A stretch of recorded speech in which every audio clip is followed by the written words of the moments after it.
everybody. This is Knucklehead Podcast, and we are at HOJ Swimsuit, back by House of Jalon. And guess what, ladies and gentlemen, we are here with the owner. How are you doing? I'm doing well. How are you? I am blessed. I woke up this morning, so I feel amazing, right? Amen to that. Quick question for you. Yes. So I love the establishment. I was looking. I can't wear anything, but the lovely ladies can, right? Yeah. So tell me about this. So HOJ Swim is a resort wear swimwear of the brand House of Jalon. Okay. I started this in 2015. We started with swimwear and actually like statement jewelry. Got you. And then in 2020, we transitioned into a brand, a unisex brand. Okay. Yeah, so we have bags, crew necks, things like that. It's still in the beginning stages of it, but the swimwear has always been a love of mine. So then I branched off and did HOJ Swim. So there are things for us folks. Yes, just not here at this but location. Online. Yes, online. Yes. Where online one more time? HouseOfJalon.com. Okay. Yes. So one of the things that we do, we talk to the 99%ers, and basically when you think of it, you always hear the 1%, the ones that are making all the money, right? We want to have the business owners not tell us the success side of it. We want to hear the rough patches because the 99%ers, they go through the rough patches, but they stay in it because they don't know how to overcome. Tell us your story and then your insight on that of it. So when I started this, I started it in 2015, and nobody was talking about online anything drop. And I was actually drop shipping at the time, which is a wild thing. Okay. Nobody knew. I always made it seem like they were custom pieces and things like that. So if you make your website, and I made my own website. I learned Girl, you did myself. it all. I did everything. I made my logo all by myself because it wasn't something that anybody around me had done. Right. Or the boutique thing wasn't big then as it is now. So that was a rough patch to get through, and to also learn that your friends aren't always going to be your customers. So they say that all the time, and it is so true, and it is still true to this day. Even though my friends have bought from me, like the majority of my customers are strangers. So that is a big thing, is that strangers are truly going to support your brand, because when you're creating a brand or a business, you're targeting something or someone. Sometimes it's not in your immediate circle, so you have to understand that. But along the way, there's been some dips, some learning curves, a lot. Especially with opening a brick and mortar, it has been really tough. Sometimes sales are there, sometimes sales are not. And when you're doing it by yourself, marketing and all that has been so important. So there's been days that I have tried and asked myself, what am I doing? But then I know that I don't want to go work for someone else. Right. So that in itself is just keeping me afloat. So I remember looking on your social media, and a couple of days back, you went in on, listen, if being a business owner is not what you think it is. Yes.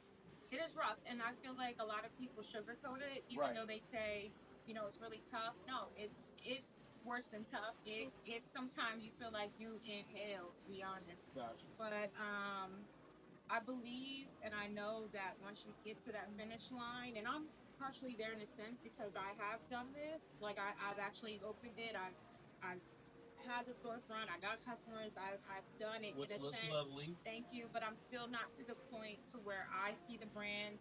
So it is. And I feel like a lot of people need to talk about it. Is that you have a lot more rough days than you have happy, successful days. Even though online it may look like, oh, I'm doing wonderful. I might have been crying earlier that day. Like, man, I just ordered that inventory and it didn't work out. So I feel like, and I tend to look for people who are telling the truth and who are vulnerable about their business. I told somebody the other day about Nipsey. He talked about it a little bit. Like every day I want to give up, but you got to fight through that. And it's really true. You're gonna have more bad days, mentally than good. So it's one of those things, boy. Only the strong survive. That is true, and that's the reason why we're focused on those 99%, right? Because they run through those rough days, those rough patches. Question. So your morning, right? Waking up in the morning.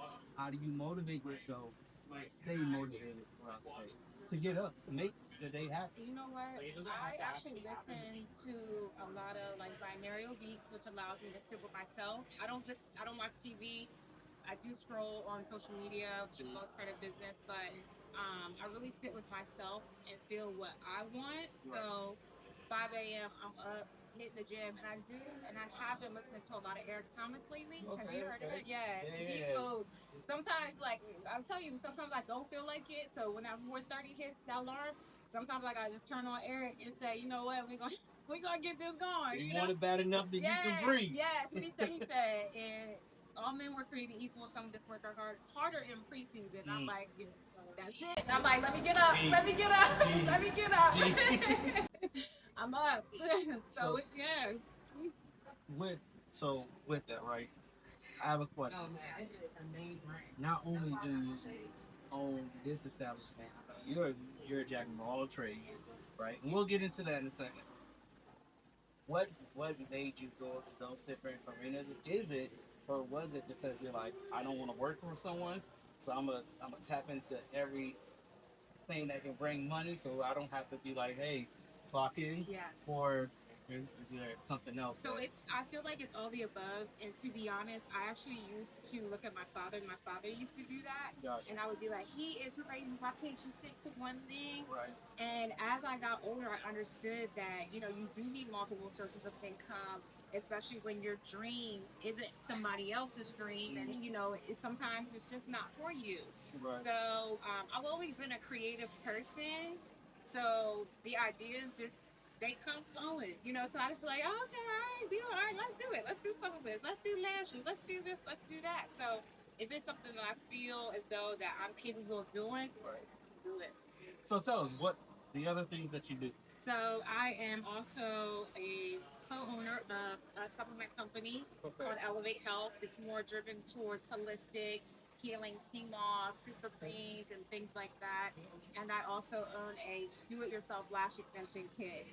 And I do content creation for people, and I'm also a licensed life and health insurance producer.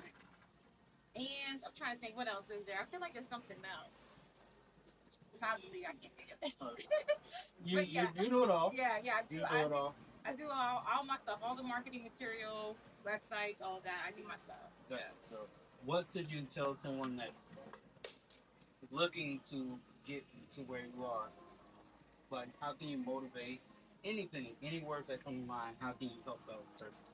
I would say at the end of the day, like I said, I could go back and work for somebody else. I've done it. I've worked for people for 10 years. I'm a very good employee.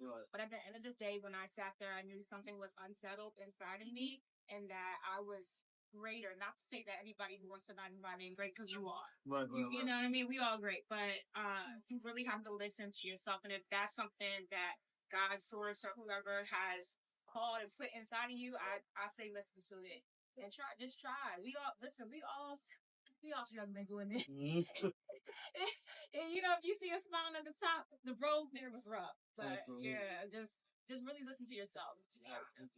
And a lot of people don't know that not only did you do this in Florida, in other states as well. Yes, Delaware, Fort Lauderdale area, You're killing it. Yeah. You're killing it. You're killing it. I'm trying. So, we appreciate you for taking the time out to jump on Knucklehead Podcast and interview with us. Let us come into your lovely establishment. A month, 2 months that we met, and the energy's always been the same. So whoever connects with her, give me your social media platform. HOJ Swim, House of July. And then my personal too, I don't really give that out. I be on and off of that. I'm all about business and Elevate Health. There you go. Those three, no personal. Those three only. We stick to business. Yes, that's it. Those three. Leave the lady alone. Leave it alone. But there you have it. An owner, someone that has taken it from the ground up to where it is, have actually went through the hurdles and everything, but still standing tall no matter what. So we give you the roses, and we appreciate you. Thank you. All right.